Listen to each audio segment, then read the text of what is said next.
और 12 लाख रुपए के उत्पादन के लिए इनकम टैक्स में जो राहत दी गई है वो भी बहुत महत्वपूर्ण है। विशेष रूप से मिडिल क्लास का विचार किया गया है। 12 लाख तक की आय अब टैक्स फ्री होगी। आज संसद में वित्त मंत्री निर्मला सीतारमण ने बजट पेश किया। आज के बजट को मिडिल क्लास के लिए लाभकारी बताते हुए अधिकांश अर्थशास्त्री अर्थव्यवस्था को आगे बढ़ाने वाला बता रहे हैं। मध्यम वर्ग के लिए 12 लाख तक की आय को कर मुक्त रखना ये आज सुर्खियों में है। कैंसर की दवा भी सस्ती हुई है, साथ ही कई दवाओं को ड्यूटी फ्री कर दिया गया है, जिससे आमजन ने अच्छी प्रतिक्रिया दी है और आने वाले समय में मोबाइल इलेक्ट्रिक वाहन सस्ते हो सकते हैं।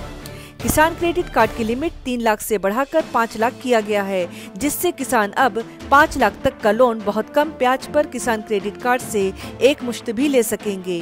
केंद्रीय मंत्री नितिन गडकरी ने इस बजट को आत्मनिर्भर भारत के लिए बहुत अच्छा बजट बताया है। देश के इतिहास का एक बहुत महत्वपूर्ण बजट निर्मला जी ने आज पार्लियामेंट में पेश किया है। ये जो बजट की विशेषता ये है कि हमारी इकोनॉमी को एक्सेलरेट करने वाला ये बजट है। जहां तक इंफ्रास्ट्रक्चर को हर समय वित्त मंत्री प्राथमिकता देते हैं, इस समय भी हमारा बजट बढ़ा है, जिसके कारण इंफ्रा रोड सेक्टर में इसका बहुत बड़ा फायदा होगा। मुझे इस बात की खुशी है कि कृषि विभाग की ओर उन्होंने विशेष रूप से ध्यान दिया है। तिलहन हो, विशेष रूप से तेल बिया हो, इसके उत्पादन कैसे बढ़े और किसान आत्मनिर्भर कैसे बने, इसका भी विचार किया गया है। विशेष रूप से इनकम टैक्स के बारे में एक रिफॉर्म करके नया कानून लाकर इसको और सरलीकरण उसका करना, ये जनता के लिए बहुत बड़ी राहत होगी। और 12 लाख रुपए के उत्पादन के लिए इनकम टैक्स में जो राहत दी गई है वो भी बहुत महत्वपूर्ण है। विशेष रूप से मिडिल क्लास का विचार किया गया है और मध्यम वर्गीय, उसके साथ लोअर मिडिल क्लास और गांव गरीब मजदूर किसान, इसमें रोजगार कैसे निर्माण हो और सस्टेनेबल डेवलपमेंट कैसी हो, इसका विचार करते हुए इस बजट ने पब्लिक प्राइवेट इन्वेस्टमेंट को इनकरेज किया है। मुझे लगता है ये बहुत बड़ा सेक्टर है, जिसके कारण नए रोजगार निर्माण होंगे, ग्रोथ बढ़ेगी और निश्चित रूप से देश के विकास में उसका योगदान होगा। जहाँ तक ट्रांसपोर्ट सेक्टर है, हम 22 लाख करोड़ के फॉसिल फ्यूल इंपोर्ट करते हैं। इकोनॉमिक पॉइंट ऑफ व्यू भी हमारे लिए वो एक बहुत बड़ी समस्या है, पर उसके साथ साथ अल्टरनेटिव फ्यूल और बायोफ्यूल को प्रोत्साहन मिलता है। इसलिए विशेष रूप से लिथियम आयन बैटरी अब सस्ती होगी। Scooter, electric car, electric bus, अब इलेक्ट्रिक ट्रक, इनकी कीमतें कम होगी। जो $150 पर किलोवाट पर आवर थी वो $105 पर किलोवाट पर आवर आई है, वो $100 के नीचे जाएगी और इलेक्ट्रिक के वाहन और लोकप्रिय बनेंगे, प्रदूषण से मुक्ति मिलेगी और देश में नए रोजगार निर्माण होंगे। इसके लिए भी उन्होंने विशेष रूप से जो टैक्स में रियासत दी है वो निश्चित रूप से बहुत उपयोगी है।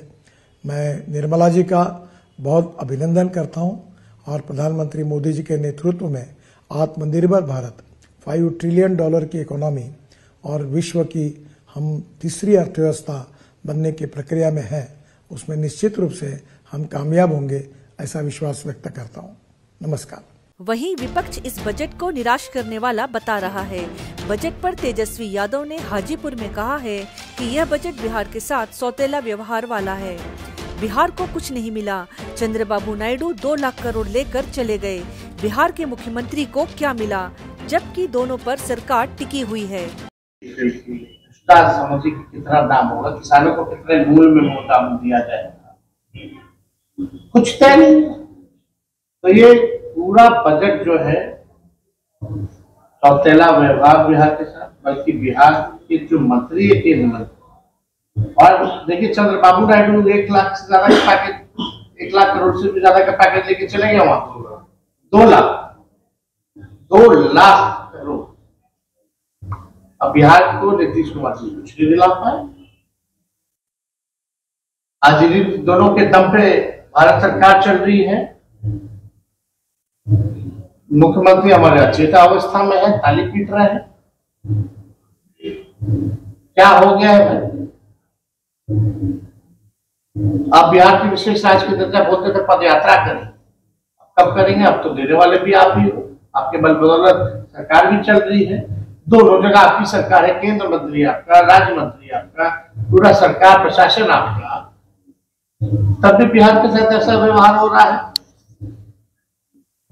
तो हम लोग जो है बजट जो है केवल खोखला है, बिहार के साथ जो है विश्वासघात किया गया, बल्कि बिहार के लोगों ने लगातार 3 बार से लगातार संसद के चुनाव में मोदी जी का साथ दिया, लेकिन बिहार के लोगों को केवल सौतेला व्यवहार ही इन लोगों ने किया है। तो और कोई अगर आप लोगों का सवाल होगा